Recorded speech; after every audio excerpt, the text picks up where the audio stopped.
decision making on how we move forward. I'm going to jump. Mr. Harris. Yes, sir. Would there be a way, I don't know just how married, if you would, council members are to their districts.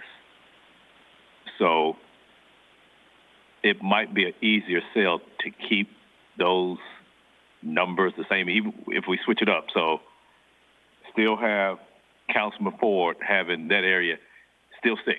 Yes, that'd be easy to do. Very easy. So I that's going to be an easier sell, because think about somebody who had signs made up and they put the district on there. Right. Yeah. Ford may have just said Ford. Yeah. District 6. Yeah. Yeah. And he can run again. Right. I don't think it's going to be a good sale. I don't think he's going to be willing to change those signs, right, and he could reuse those. So I think that if there's one that you bring back before us, try to keep those district numbers still the same, if you could. The only caveat to that is this area, the light blue area in the far northeast, which is Cordova. If you notice, but when you bring Cordova together, as much of Cordova as you can together, they don't currently have a representative. So that's right, a brand new district. Well, it would be a brand new district, so to speak. So yes, you can do it with the understanding that something will be a little bit different, because there are actually 2 districts on here now that don't exist currently. Right. Okay. At all because of the geography. So yes and no, but mostly yes. So, and looking at this, for someone like Covett and Robinson, because they're term limited, you can play with those if you could, and create a new one. But I would just say from Councilwoman Logan, Easter Thomas, Swearengin, Washington, those that are incumbents, keep their districts the same. Yeah, that would be easy enough, because I mean, right now, under this new map, Easter Thomas would be 1 instead of 2, and Logan would be 2. It would just be a matter of flipping those back. Yeah. Okay. 5 could change back and maybe make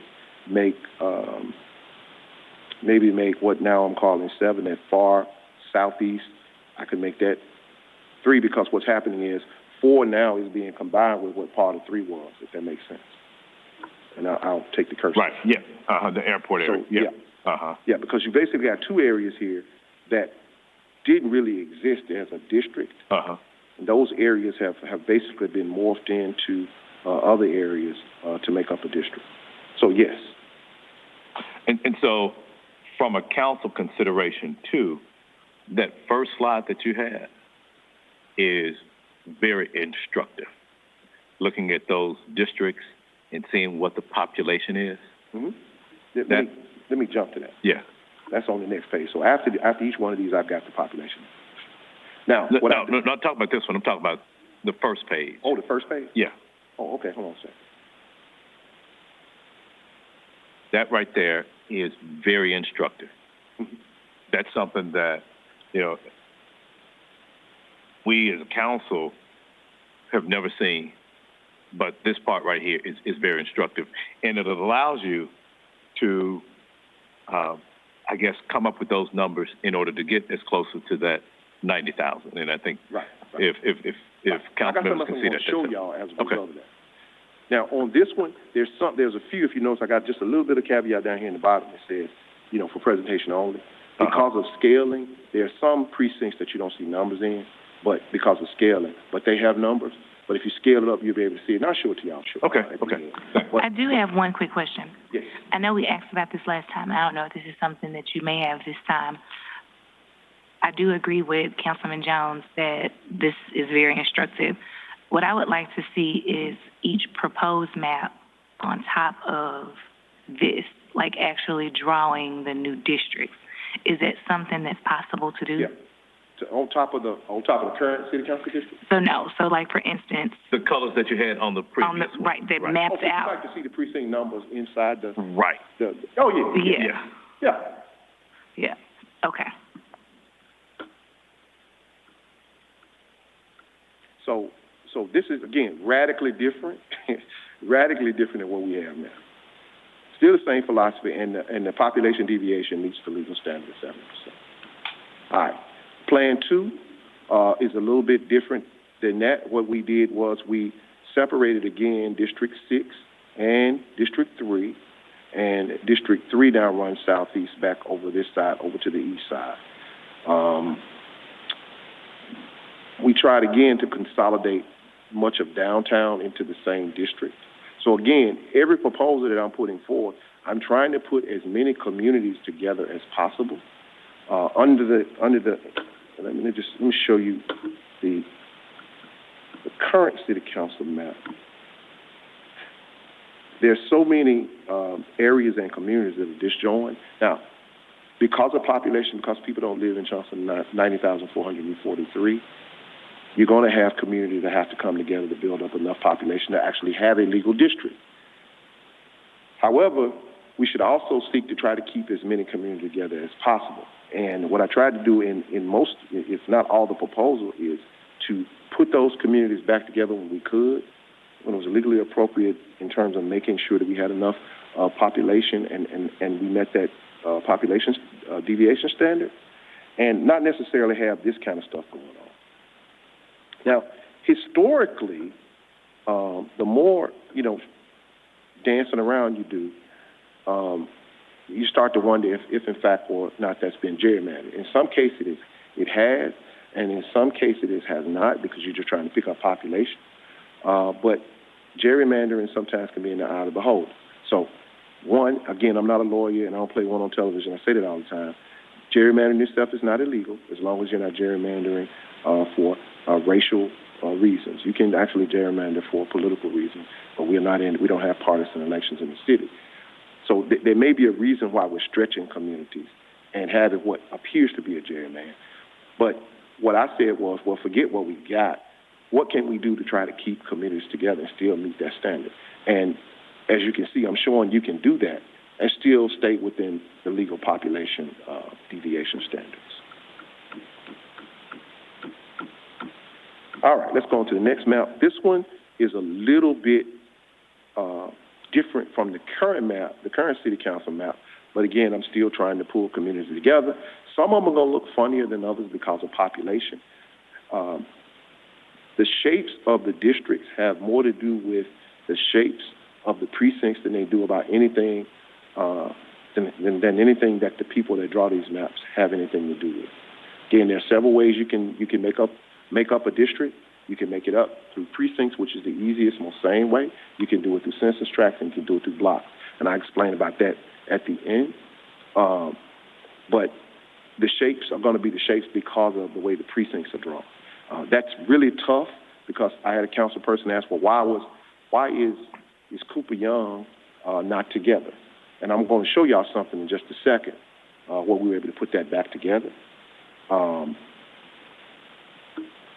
But that is really just a reflection of the way the precincts are drawn, and this body doesn't have auspices over that. That's the Election Commission and the state.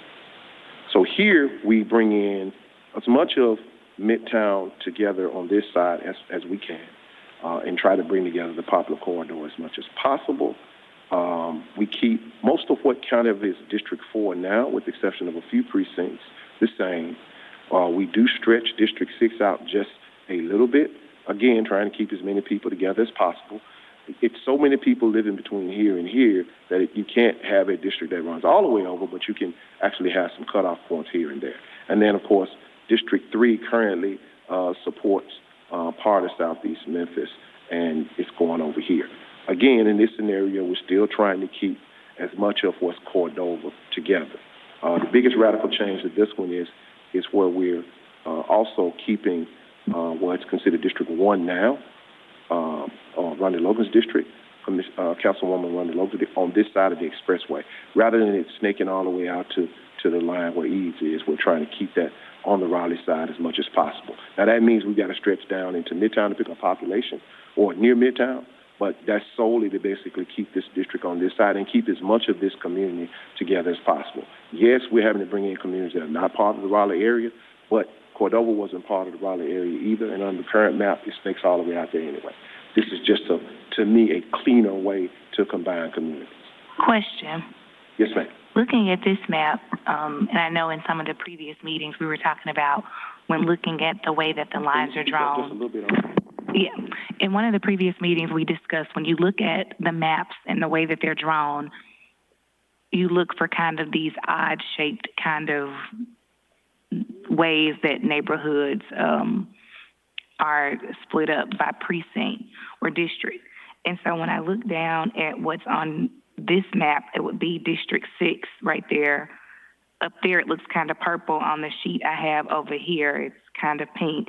So the District 6 and the District 3, which looks like it kind of splits Whitehaven, kind of the airport area over from going over kind of the Rains, Mallory, 3rd Street area.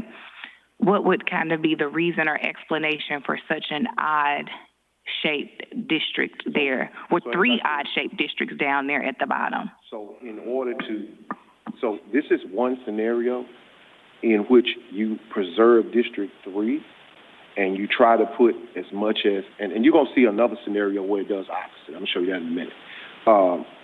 This was a way to try to preserve as much of Whitehaven on the District 6 side instead of the District 3 side, okay? I'm going to show you another map where I'm trying to preserve as much of White, because you can't put, it's because of the population side, you can put together most of Whitehaven, but because of the population side, you can't put every single area in Whitehaven in it, or you'll go way over your numbers. I tried that. So this is just one way. So basically, I'm allowing District 6 to take in more Whitehaven and 3 to take in less. I'm going to show you another scenario where I let District 3 take in more Whitehaven and District 6 take less. So that's why I shaped that. And so for this one, is the consideration more going north-south or west-east? Which one? This one we're looking at right now, Plan 2. This one is really just attempting to try to put as much of Whitehaven in 6 as possible. So it's kind of going east-west, so to speak. Okay. District 3 now, down at the bottom where it's shaped down by the airport, already runs that way. In fact, what is District 3? District 3 now is already doing something similar to this. It's not combined now anyway. It cuts off somewhere over here, and I'll show you that in a minute. So this is just showing a scenario if we were to go the other direction. So some of this is going on now. This area here, and again, spatial information can be very misleading because you got precincts, blocks, you got all kinds of stuff in there that's making that up, but all of it has population numbers. So if I move this out of here and put this here, then I got to take something out of this because of the population numbers for sure. Thank you. All right. So one thing, Ms. White, you see where the Edmund Ford dot is? Right there, that's Elvis Presley. So right now, Elvis Presley is, for the most part, the dividing line between 3 and 6. This one. It's probably right there. That line right there. So if you want to know where Elvis Presley is, if you can see my cursor, it's right Yep, there. Elvis Presley's right there. And this crosses over a little bit, again, to pick up population. But, and again, this is built off these precincts, which y'all saw earlier, I shaped so funny. Let me go back to show you just what the difficulty is what you're working with is this. So these aren't, we're not working with a lot of symmetrical stuff here. So, you kind of got to work with what you got. All right, that's Plan 2. So let's take another look. Population deviation is a 5. So it's meets the standard. All of these are going to meet. So I think on that rubric, what we talk about, does it meet? Everything where I'm going to put forth is going to meet the one man, one vote standard. Otherwise, I'm not going to put it forth. I've got other maps that I'm drawing. That's why some of these numbers skip. Where that didn't happen is I'm going to move the stuff around. So I'm not even going to present anything that's not going to meet that standard. All right, single plan 5. Here's where we kind of, this is almost like a compromise to what we have today. This is probably the closest to what the current city map is today, with some minor changes. As you can see here, 3 is coming across here, 6 is here going more north, and right here, the airport is still there, but it's also picking this up as well. So this is sort of similar to what the districts are now. with the exception of District 4 coming down and picking up population here. Again, with each scenario, I'm attempting to try to keep as many communities together. And on this one, I said, well, what can I do to try to make the map just about the same as it is now and try to keep communities together as well? It's very difficult if you try to do the same thing, because right away, this is what District 1 looks like now. This is what Ronald Logan's district looks like right now. It's going from Raleigh, snaking our way out to Cordova, and Cordova is being split here. I've always been, and I'm saying this full disclosure, I'm always a critic of when large geographic areas with the population centers are split up. That always sends a red flag to me. We dealt with something similar on the county commission, where Cordova was actually being split up in four different districts. Cordova historically has been used as a way to gain population numbers to build precincts, but not necessarily give those folks their own district. Again, I'm not a lawyer. I don't play one on TV, but there are legal cases out there that talks about cracking and packing and those kind of things. So when I see communities cracked up that way, and other communities packed up to the river, that always tends to make me look at that with a jaundiced eye, so to speak. So anytime we can keep communities together, that's all the better. And we meet the legal standard in terms of the population deviation, it's all the better. In other words, there's no reason sometimes because we've proven in the last few maps that we can put the community together and still meet the legal standard.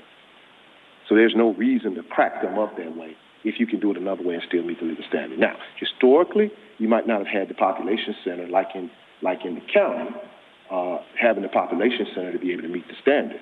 But you can clearly meet the standard as we've shown here and with the county commission maps to keep Cordova sort of together if at all possible. Yes, ma'am. I wanted to clarify what you said about Cordova, the precinct numbers and how they're used in District 1. And I am a resident, 25-year resident of District 1 in the Raleigh area. And Raleigh is significantly different from Cordova. When you look at needs and population, I heard you, but I wasn't 100% hearing you because I'm also taking notes. But the rationale for extending District 1 from Raleigh, jumping across the interstate, and going to Cordova when they are very much different areas. And like I said, I've been in Raleigh for 25 years. I worked in Cordova, and they are not similar in any regard that I can see.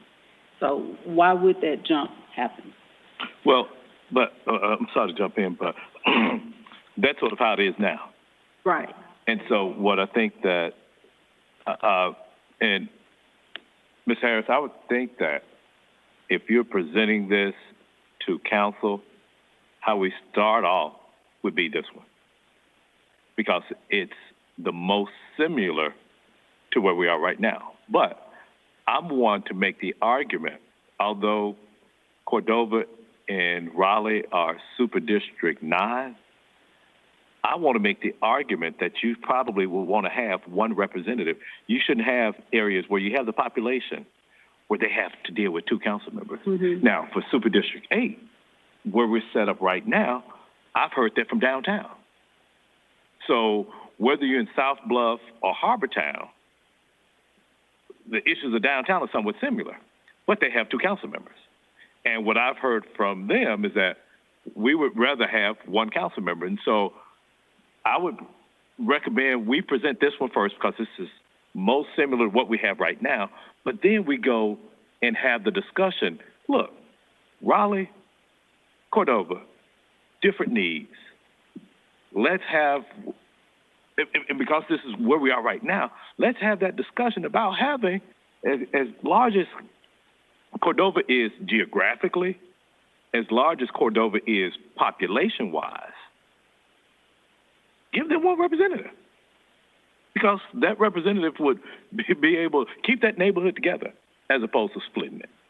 And I think, so I would present this one. The other maps give a more logical one, a logical presentation versus this one. But I would just say this one might be the one that my colleagues would be more familiar with right now. But to me, it doesn't make any sense to have Raleigh and Cordova in the same district when we can have them in one. Right. And I understand that. Dr. Harris said that this one was most similar to the current map. And I appreciate what you're saying, presenting this one first, because I still would like to know logically why this exists as it is now, with Raleigh and Cordova being in the same district.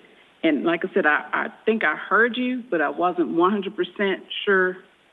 But if that's going to be presented as the initial map, I think that's a question that needs to be presented. And I'm speaking for me personally, like I said, as a 25-year resident of District 1. So I have my own personal ideas why.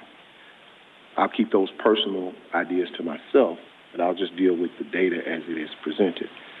I do know there's some political history behind it as well, which is a fact, that there was historically a representative of this district that lived somewhere in the Fraser area, and the district was drawn from Fraser out here, and we kept it that way. Then I believe there was another representative that perhaps lived in the Cordova area, but I'm not sure on that one. The other one I'm sure on. I think Council Member E.C. Jones, who used to have this district some time ago, can't remember what years he served, but he lived in the Fraser area.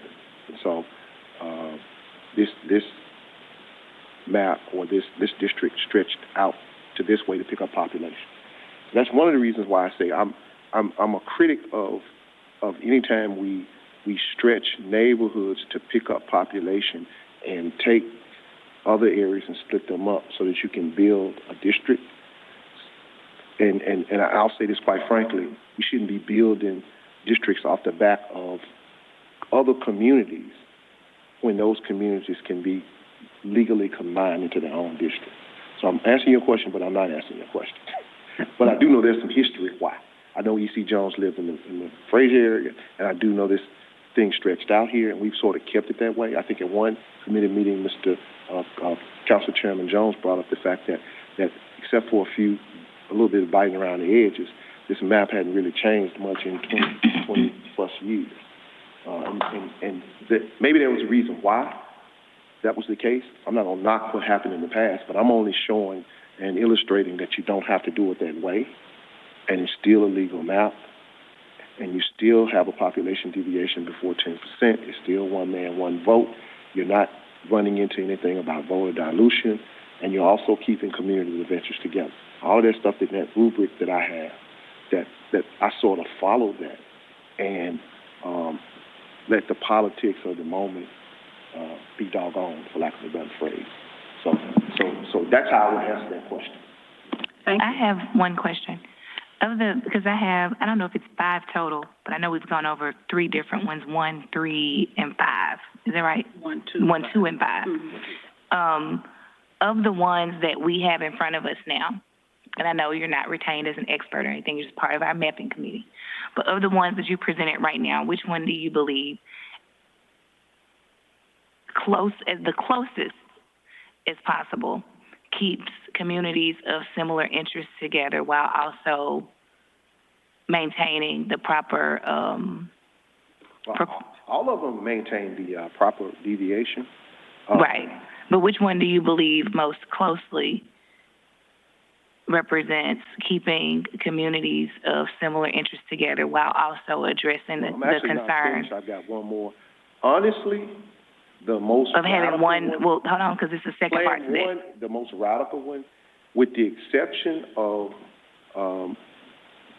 Michael and Eastern Thomas's area, because now it's running north and south all the way down, and it's stretching that far down because we're picking up population. But it still keeps what it would basically do is combine Fraser, North Memphis, downtown, and part of South Memphis. But clearly, the rest of the areas are kept together. I mean, you create a quasi-popular corridor route. You create a combined Southwest Whitehaven area that's totally combined, with the exception of the airport. and then you have an Oak Haven, or what I call the Lamar Airways corridor here, that runs to the tip of Glenview, all the way down to the county line, or the city line, I guess the county line, but it runs along Lamar Airways, so it is a corridor. So there is much of this is a community of interest, and all of this is a community of interest. The southeast Hickory Hill area and this southeast area of Memphis has never really had its own district, so to speak. In order to pick up population, you pull in part of East Memphis. And then, of course, Cordova here, we keep as much of that together as possible. And Raleigh, while it does kind of move down to the Jackson area and come to the tip of Midtown, but that's only to pick up population, it's keeping all of this area together and not stretching across the expressway. So clearly, the north-south approach, so to speak, keeps the most communities together as possible, but it is completely radical from what we have now. And it's been my experience that whether or not the maps themselves are fair, compact, contiguous, keeps communities of interest together and meet the population deviation, doesn't necessarily mean they're going to pass and get 7 votes. Right. So this is radically different. It's easier to poke holes in something that's radically different, even if it's right. And historically, in this country, over our history, what's been right hasn't always necessarily been comfortable, and couldn't necessarily pass muster. But over time, it renders itself to do the right thing.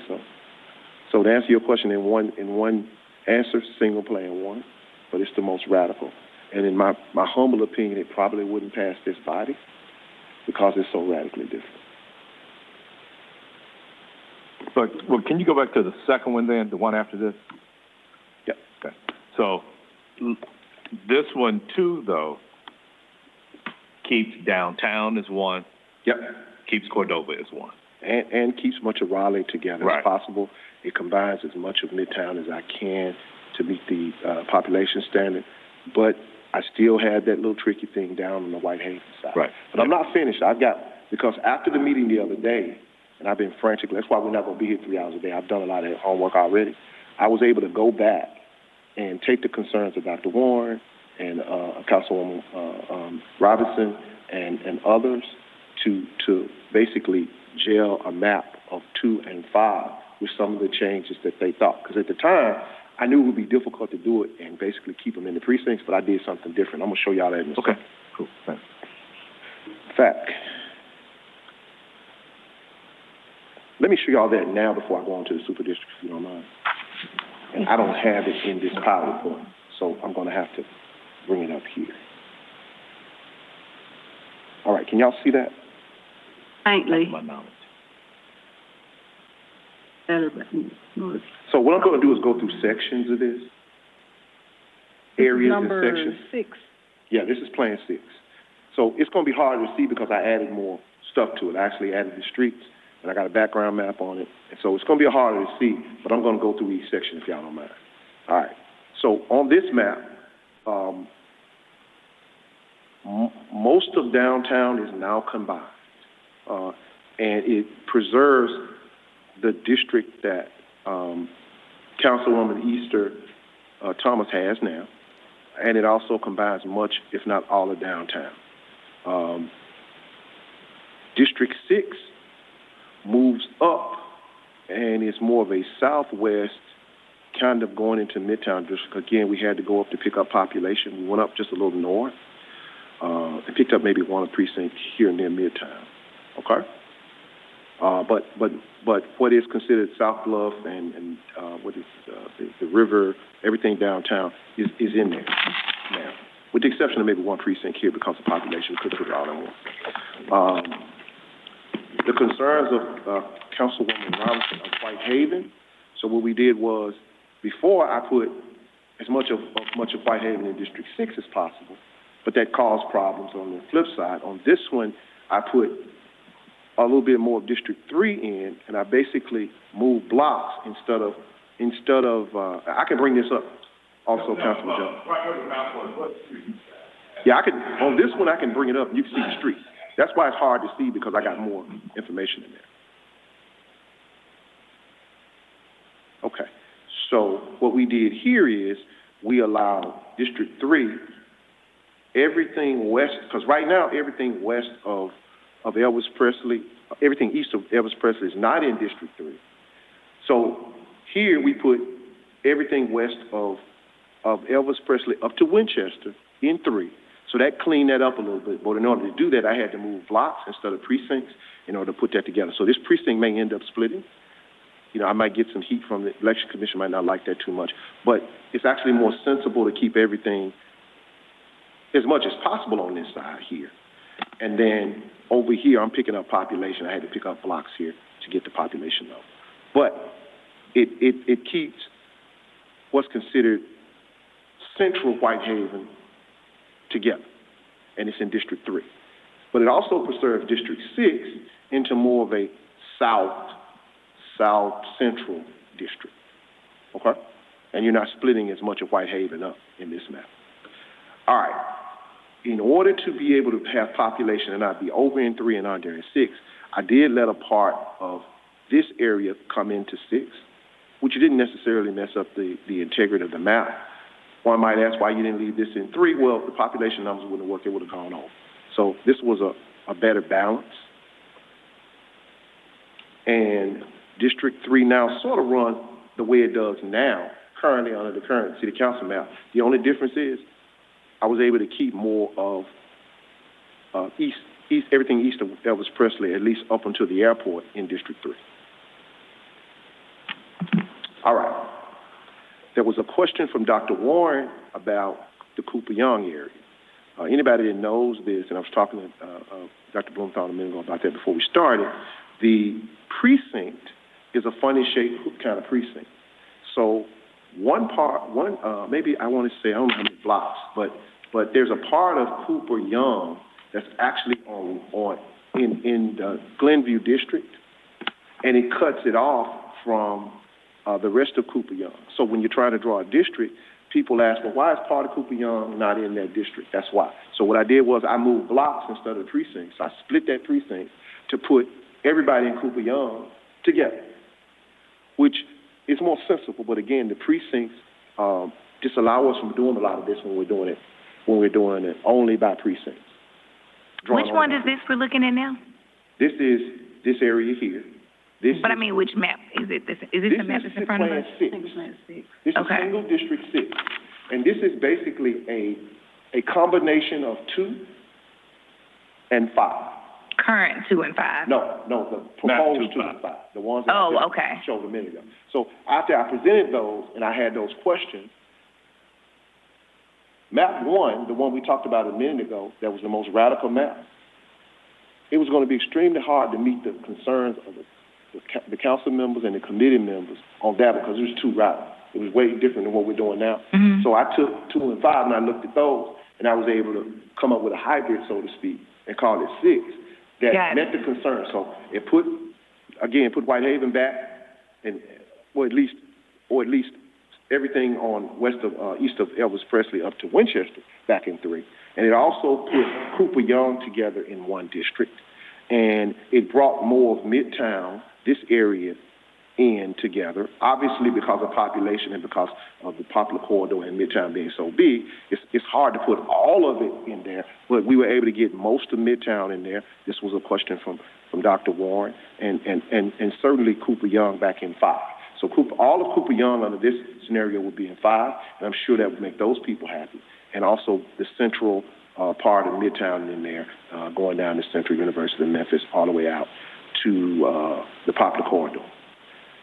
As for what is District 4 now, we basically preserved it as well because part of Cooper Young was in District 4 and part of Cooper Young was in District 5, I believe, on the current map. I have to go back and look to be correct on that.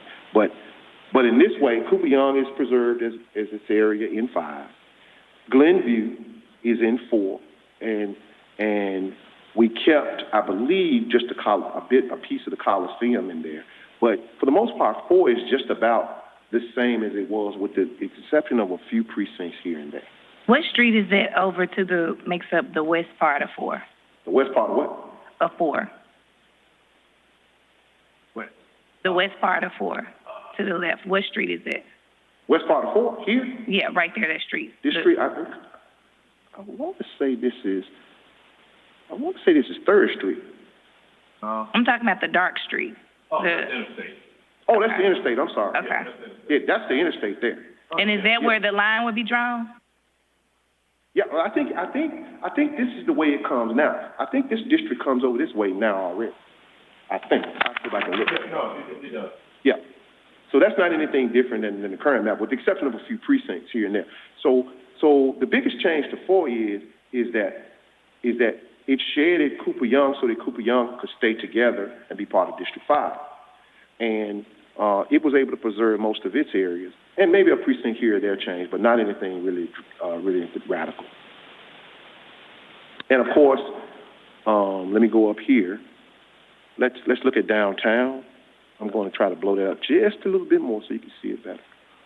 So the question that Chairman Jones raised a minute ago about downtown, we keep as much of downtown together as possible here, and that, of course, that's in Councilwoman Easter Thomas's district. At least everything west of the major streets over here. Again, because of population, if you pull too much in, the districts get too big, and you can't meet the one vote standard, and your population deviation's off. But that kept most of that together, as you can see, all the way from here, all the way down here, which is Mud Island here, Riverside Drive here, Expressway here. So she comes down a little more south than she used to, this Trigg area, and I believe this is the French Fort area, perhaps. So Councilman Jones, that fixed that problem. Over here, in the Raleigh area, this district preserves most of Raleigh, some of Fraser, but most of Raleigh. It doesn't cross over again over the expressway and run into Cordova. But in order to pick up population, I did have to take it down down to National Jackson area and down in to the Broad Street area to be able to pick up population. So that would include a good portion of kind of going like University of Memphis area? Actually, this is where First Baptist Broad is in that area. Okay. Yeah. So I see Sam Cooper. Mm-hmm. Now, granted, one would argue, okay, well, this is not necessarily a community of interest with the Raleigh, but this is mainly done to pick up population, and it's still cleaner than snaking all the way out here like you snaked out. Hold on, can we go back down to to District 5? I want to see where District 5 ends at the bottom. I can't really tell the difference between 2 and 5. You can't tell between 2 and 5? Okay, hang on one second. So when you say 2 and 5, 2 would be over here. 1 and 5. 1 and 5. I'm sorry. 1 and 5. So 5 is pink. Oh yeah. 5 is pink, and 1 is purple. But oh, you can't see it up here. Oh, I'm sorry, y'all. I can see it clearly. I'm sorry. Yeah, based so let me upon the follow my cursor. I'm going to show y'all. This is District 1. Okay. Mm-hmm. All right. All of this is District 1, right of the Grange area, right here, and it comes down Jackson, and it comes down to the Sam Cooper area in the Broad area. Okay. District 5. I'm gonna scoot this up just a little bit. Oh, I see now. District it's like that little lighter, here, weird. And here. Under there. And here. Yeah, I see. it better I now. see it. Yeah. And with the exception of the old map, I think 5 comes through here all the way. It's not a whole lot different, but the trade-off for doing what I'm doing here is you're combining Cooper Young and you're keeping most of what is, the central part of the heart of Midtown together. This area here, Broad, is not necessarily considered Midtown, so to speak, anyway, but it keeps Midtown, and if you run along Poplar, Central Avenue, out to University of Memphis, it keeps all of that together. So the Poplar Corridor is preserved, and you took care of the problem with Cooper Young, which I get that one. But it's the precincts are the animal. Y'all, excuse me for these colors, but I'll get y'all copies of this. Once you pointed it out, it's easier to see. Okay. All right. Last but not least, we still try to preserve much of what is considered Cordova proper, for lack of a better phrase. Again, I keep going back to this because This is just an illustration that you can put this community together. Anytime you can put the community together as much as possible, and you don't violate anything else, you should. And that's just a good redistricting principle. There's no reason that we have to take Cordova as it currently is under current District 2 and stretch it all the way down to Riverdale, near Riverdale. Now, the only reason I've got it coming down this far is because I needed to pick up population. So I got a little funny stuff going there. Just 1 second, Dr. Harris. I think we have a question from a community member. Yes.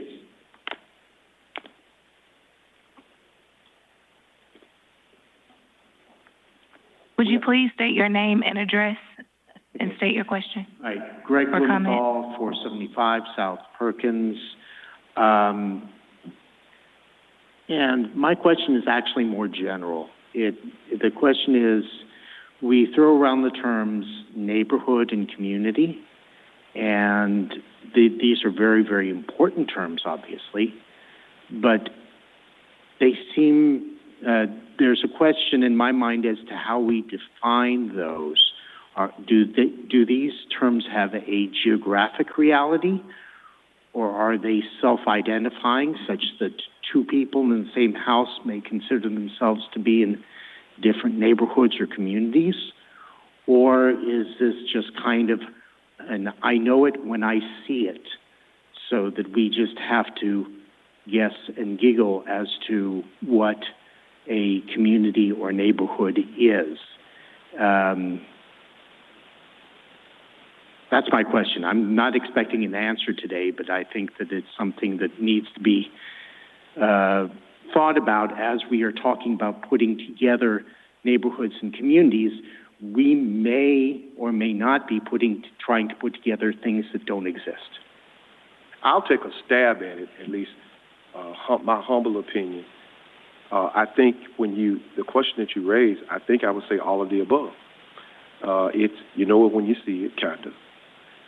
It is neighborhoods. It could be geographic areas.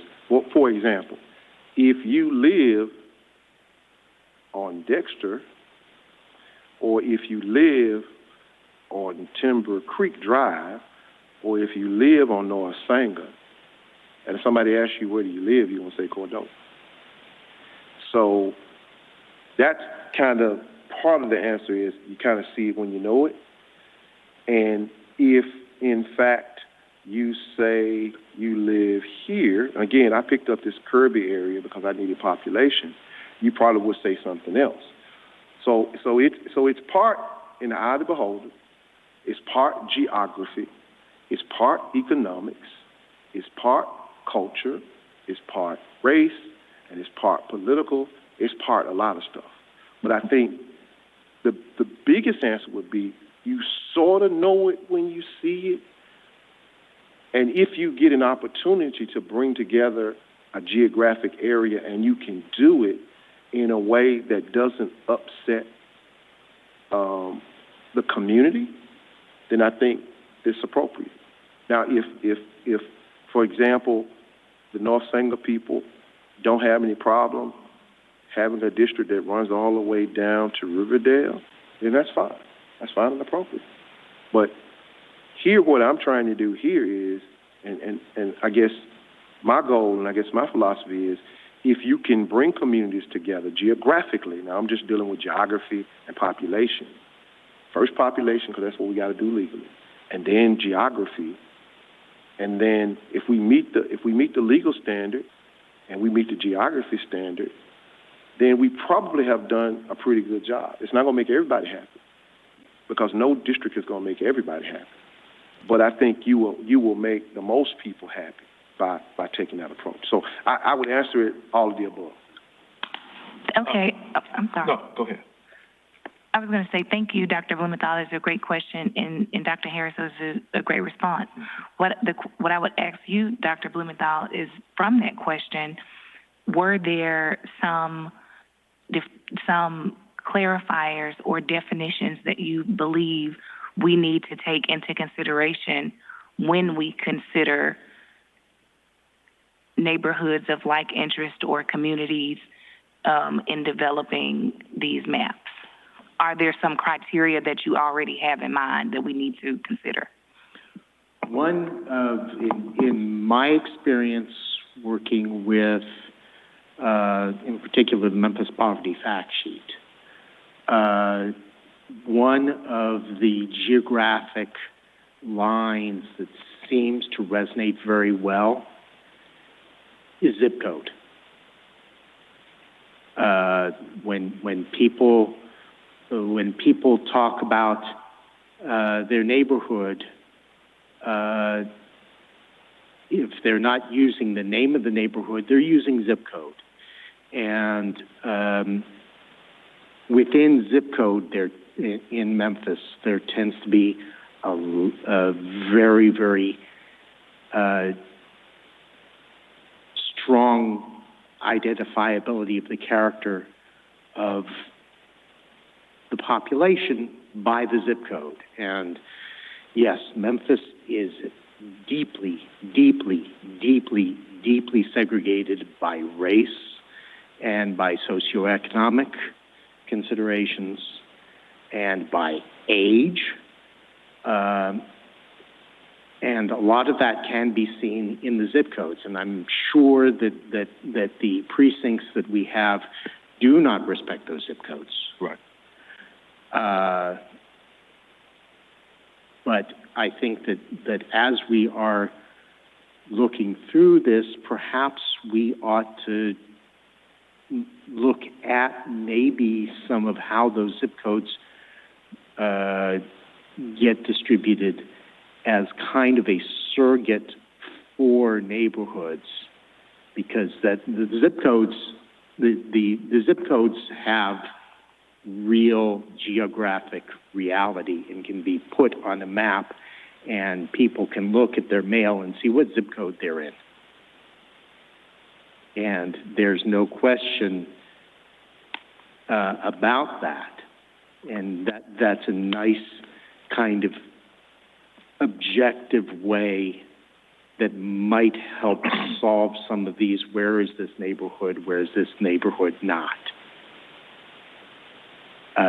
Just a potential, and as I said, these precincts have not been drawn to respect those zip codes, and in some cases they have probably been drawn specifically not to respect those zip codes. So we are limited in what we can do. But to whatever extent we can look at those zip codes and use these as somewhat of a guide, it might help simplify some of the discussion. Thank you. Councilman Jones? Without looking at, or without having that information before us, Dr. Harris, would you say that somewhat by default we're close to having it by zip codes, if you would? I know that there are some that may break up. So, for instance, yes and no. Okay. Yes and no. Okay. And many of us that have been doing redistricting have talked about this over the years.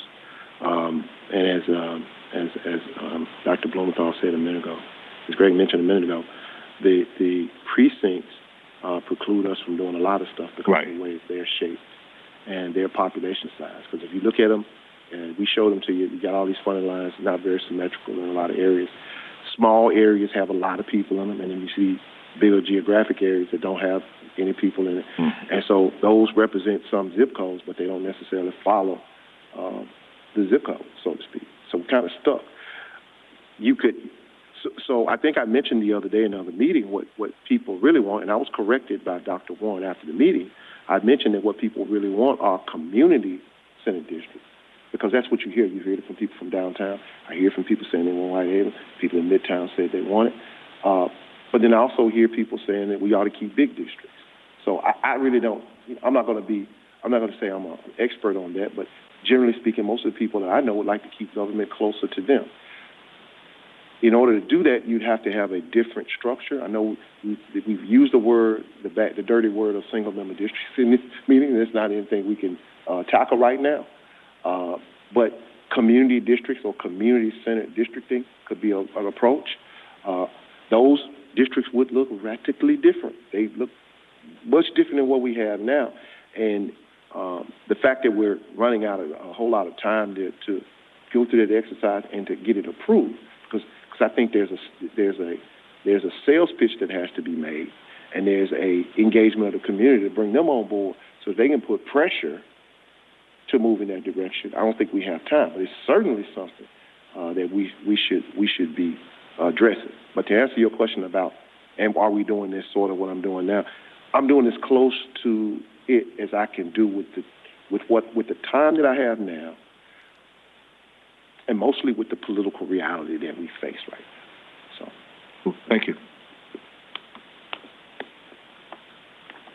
So anyway, that is it mostly on this map. So this map is really just a combination of the discussions we had the other day, and quite frankly, as we run up against our deadline, this is the map that I'm going to recommend to our mapping subcommittee to move to the larger committee to present this one and maybe another one, or maybe another two. But if I had to choose the map to say, hey, this is the one we have, and I don't think we ought to go into this saying we're going to submit one map or two maps. We ought to submit as many as we think, because I think, like we're having a healthy discussion today, I don't think there's been enough of a healthy discussion about redistricting and mapping over the years. We've just kind of taken what's been there. And, absolutely. That hasn't necessarily, that may have served the legislative bodies well and the political whatever well, but it really hadn't necessarily served the public well, because we really need to have discussion about bringing people together and that kind of stuff. Now I'm going to shut up. Go ahead. The map that you're saying that you would recommend, do we have that one in front of us? No. You don't have this map in front of you, but I'll get it to y'all. I'll send it out. I'm going to attach it to the website with the rest of the stuff so the public can have it. I just completed this like 6 o'clock this morning. I was up to midnight changing stuff around. So this map is basically a hybrid of 2 and 5, and also a reflection of the discussion we had the other day, and because I took into account the concerns that the council members had, because they're the ones that are going to have to actually vote on this thing. And as I think Chairman Jones asked me about what is the best and fairest map, which map brings the most community together, that may or may not necessarily pass. This is something that, unless you just really want to take issue with and nitpick, this actually answers most of all the concerns. It doesn't give you everything, as Dr. Blumenthal mentioned a minute ago about zip code, but it's about as close as you can get to giving everybody most of what they want. Not everything, but most of what they want. And have some change, and for a change, actually bring the Cordova area, sort of like we did, and I keep going back to Cordova because I'm sensitive to areas and neighborhoods that have population to support a district not having a district. And generally speaking, when you have areas that have enough people to have a district and they don't have one and they're being split in two, generally speaking, they're being gerrymandered. So I don't want to participate in a process where we're just status quo, we're gerrymandering the area, and we can legally give them a map, a district, and also back it up with the statistics and do the right thing by the community as well. Dr. Harris, you suggested that we present map 6 and maybe 1 or 2 more. Yep. I'm quickly as a recommendation to the larger committee. Yes. So I have 2 questions. Number 1, obviously, we would need to select 1 or 2 more. And number 2, there are officially 6 members on this subcommittee. 3 of us are present. Could Chairperson Jones be considered a de facto member of this committee, since all council members are members of the larger committee? And I ask that as him being able to provide a vote. So here's what I would like to do, but I will defer to the majority of the group, of the body. I would like, since I just was able to finish this today based on the meeting the other day, to present it to the larger group. and make the case like we talked about, because this has helped me actually prepare for the challenges I may face, and then get a motion to move on it then. Because I think, because we still haven't got the other public maps that may be coming, that may compete with this, and I'm fine with that, or any other maps that may be coming from the current mapping team. So if y'all don't mind, but if y'all decide you want to vote, obviously this is, I would say, hey, this is a start. And again, this is not complete, but this is the draft that I would propose, with one of the drafts that I would propose that we present to the larger body. I'm comfortable with presenting map 6 to the larger committee and giving us some time for public input with possible public input with other maps. I'm comfortable with that. And I don't know if we need to vote on that as a subcommittee, but I'm stating that I'm comfortable with that.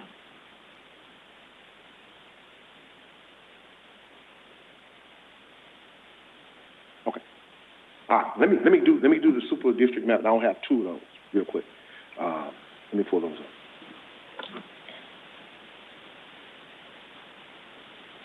And I'll include stats as well on that map, on those maps, on all the maps.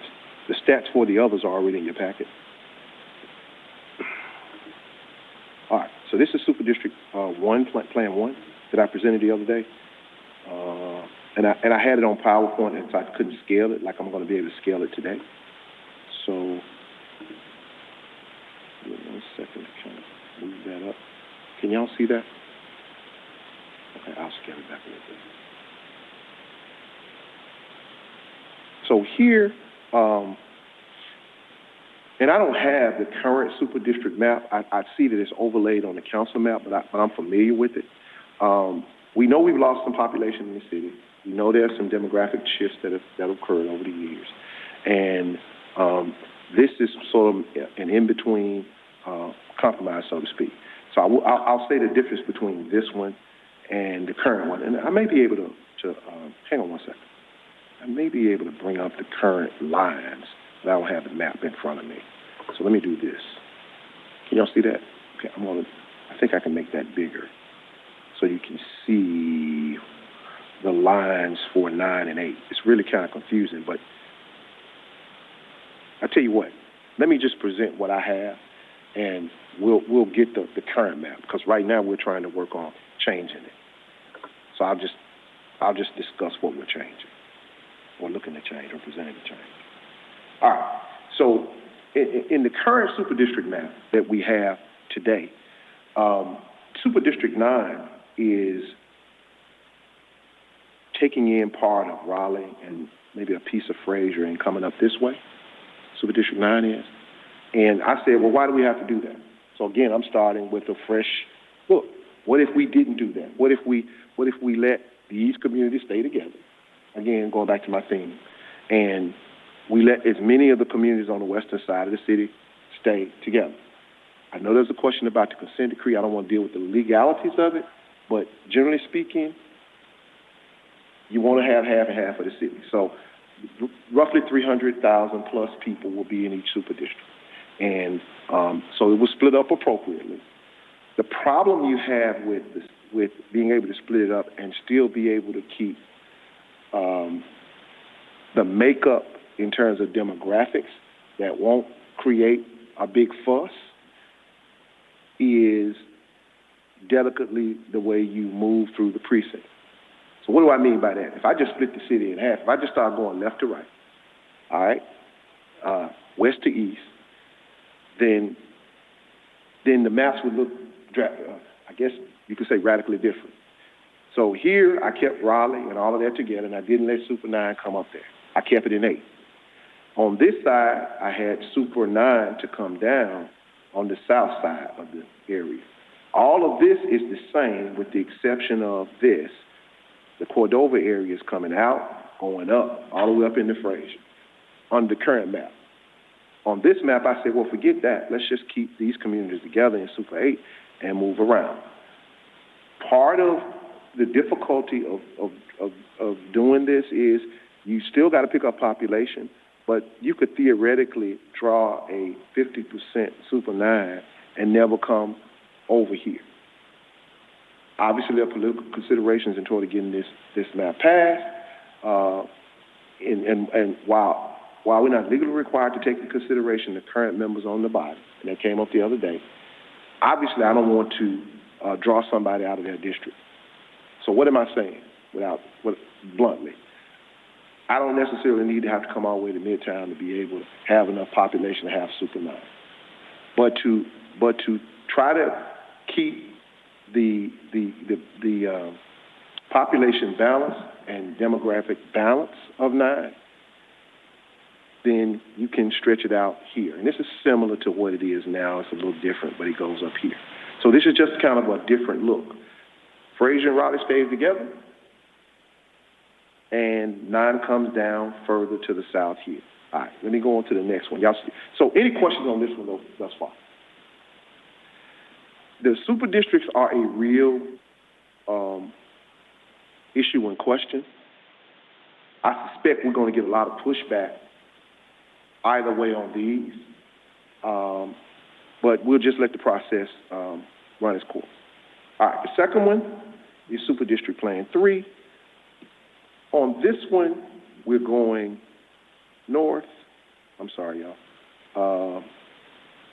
I did take in Raleigh, a piece of Raleigh, and had it connect to the Cordova area and stretched 9 back further here. And again, I've got part of 9 coming into here, picking up this area. This is sort of similar to the current city council map that we have now. Sort of, but not exactly. And both of these maps meet the standard population deviation. In fact, both of these maps are less than 1%. They're like 0.6 and 0.8. So there is no question that they meet the one man, one vote. In fact, it's lower than what we currently have. This is just my personal opinion as somebody who is termed out, but I'm looking at it from a candidate standpoint, and I like this one better, just from the standpoint of how much territory whoever is going to be running in Super District 8, the fact that they would have to go over so far east and north in order to do that. With the first map, this makes it it cuts it off without having to go that far. And I'm just thinking about the time and resources that's going to be required for somebody in that particular race. I remember when I was running in 15, I said, well, dog, I'm tired. Having to run so far and cover such a large area. And, you know, if you look at it, just how big Memphis is geographically, but then from a population standpoint, if you take half of 650,000, most cities in the U.S. aren't that size. So I like this one. 3. This one here, yes. Okay, yeah. Uh-huh.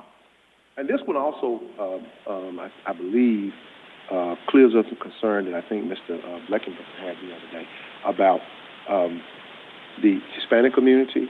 And the Hispanic community is the fastest growing population within the county. And but because of geographic disbursement, it makes it extremely difficult to create a legal map that would allow them to be able to elect a person from their community. This map sort of brings together the biggest chunk of, and I think the largest group of the Hispanic population is in this precinct here. I don't know if y'all can see my cursor. And I think the second one is somewhere along here, Berkeley here. So if you bring this all the way down, this is probably as close to pick up as many of the Hispanic community as possible to at least give the Hispanic community an opportunity. Obviously, the Hispanic community lives in other areas, but the biggest concentration runs along, say, here, down here some, and then out here. But most of it runs along this line. But because of the way these precincts are shaped, it makes it extremely difficult to even draw a map. Now, I did actually draw a map that started with the premise of bringing the Hispanic community together. It was shaped real funny, but it still only had about, in its totality, about 30% or less of the Hispanic community in the same district, which probably would have meant that that community would not have been able to elect someone from their community to it. So that's going to take time. The super district, obviously gives some opportunity there. We can't draw based on race legally. Race can be a consideration, but not solely. But because that's the fastest growing population, I'm considering the population and not necessarily the ethnic group. But if it's the fastest growing population, then it has to be considered. When I worked on the stuff over in the county, I tried over there as well. The districts in the county are smaller because they're a single member, so it was only 71,000 people. And it was a little bit easier, but it was still tough. The only way we could probably achieve that is going to community-based districts and or single member, or expand the body perhaps. But anyway, that's these two. So the plan is to do 2 more super district maps and maybe 1 more single, and that's going to be it, to present to the group and then to the body. And then I've already had a call from Dr. Fisher about coming to his church and doing a presentation and getting with the community on it. So that's all I have. I didn't want to stay here at 3 o'clock because some of the work I'd already done. I know we started a little late. I know people got stuff to do, but I want to answer any questions that folks have about this. Unfortunately, because of the way the Sunshine thing is set up, I can't really communicate with y'all along the way, and it makes it extremely difficult. So we have to do it in this setting, and that's why I kind of set the time to be long so we have enough time to go through stuff. That's very helpful. Thank you. Just to be clear, when we meet as a whole committee, the entire redistricting committee, you will present single plan 6. I'll present single plan 6, single plan 1. Okay. Which I'll get run out of the room. I'm going to present single plan 1, single plan 1, 5, and 6. 1, 5, and 6. Now, the rest of the committee has seen 2 and 5. Mm-hmm. And as a result of that, well, they've seen 1, 2, and 5. They've seen everything y'all seen today except for 6. What created 6 was the changes they wanted made in either 2 or 5, okay? 1 wasn't really discussed. It was so radical, folks was like, But, so I may not necessarily have to go through it again. Mm-hmm. I may just say, hey, y'all already saw 1. I'll go through it again real quick. This is just 2 and 5. I made changes in 2 and 5 to meet the questions that you had. Here is 6. And then we go from there. Okay. We didn't talk a lot about supers. We're going to work. This is the only super one we've seen, right? These are only 2 supers they've seen. 1 and 3. Okay. I've got 2 more supers I'm working on. Because of demographic shifts, we've got to take that into consideration. I've been getting texts about that. There is an issue with the structure of the council makeup. Historically, the council makeup has been disproportionately white as a percentage of the population, and that has been a concern and the argument folks have been making out in the community. Dr. Fisher asked me about this the other day, and so the super district makes it extremely difficult to deal with that problem because you get 3 and 3 based on what the consent decree basically had in it. You couldn't have at-large district because that discriminated. However, at least as I read it, and I'm not a lawyer and I don't play one on TV,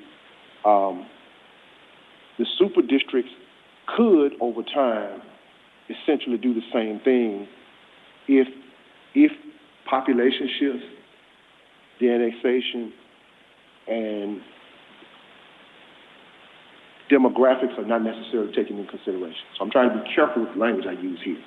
I don't want to get into a big racially charged argument about this, that, and that. The numbers are the numbers. It kind of is what it is.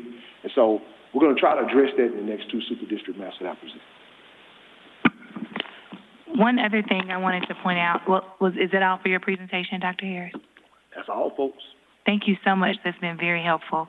Also provided to us are public sites and tools for the public to be able to utilize in drafting those community maps that have a deadline of March 17th. We will provide those to the council staff so that they can add that to the website? I think it has been. It was added as part of my presentation Thursday. Okay. It's on the last page of the presentation, Okay. along with the evaluation form or rubric, whatever we want to call it. Both of Perfect. those were added on there.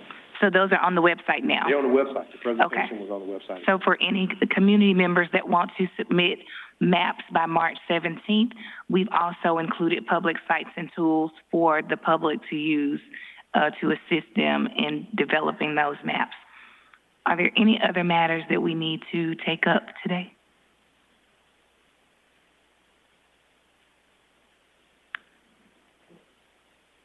Yes, when is our next meeting? Is it still going to be Thursday? The next meeting, I think that's the full meeting, is on the 17th. Well, not 17th, I'm sorry. Whatever next Thursday is, I'm sorry. What is that?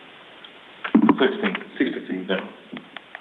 And that's the full committee meeting? Full meeting, next Thursday at 3:30. Okay.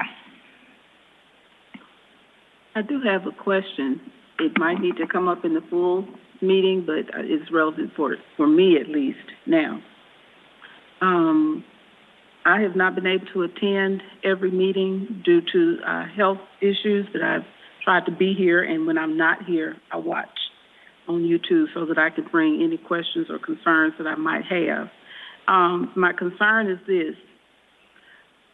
We were told that members of committees could not attend virtually as a member of the committee, but as a private citizen. I have respected that. But when I watched last Thursday's meeting, a council member was able to call in, or however, they weren't physically present. They were virtually present, and they were able to engage in the meeting. As a community member, I would like to engage live as well when I'm able. So I want to know what's the difference. Because I think I've been the primary person who has not been able to attend, even though I am as engaged, as I possibly can be from the very first meeting. So I don't know, Chairperson Jones, is that something you can address? Let's bring that up in the meeting on Thursday. Okay. And have, basically have some type of definitive reply or response to that. So if it's possible for you to attend virtually, then fine. And I think that the same standard should apply for council members as well as community members for this committee. Thank you. Thank you. Any other questions or comments? So just comment, Dr. Harris, thank you for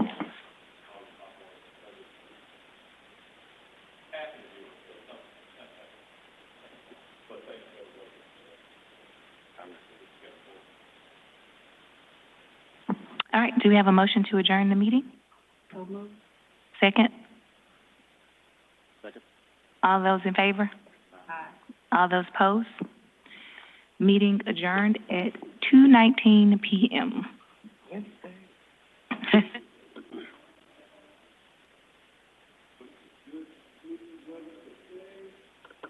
90% chance of rain.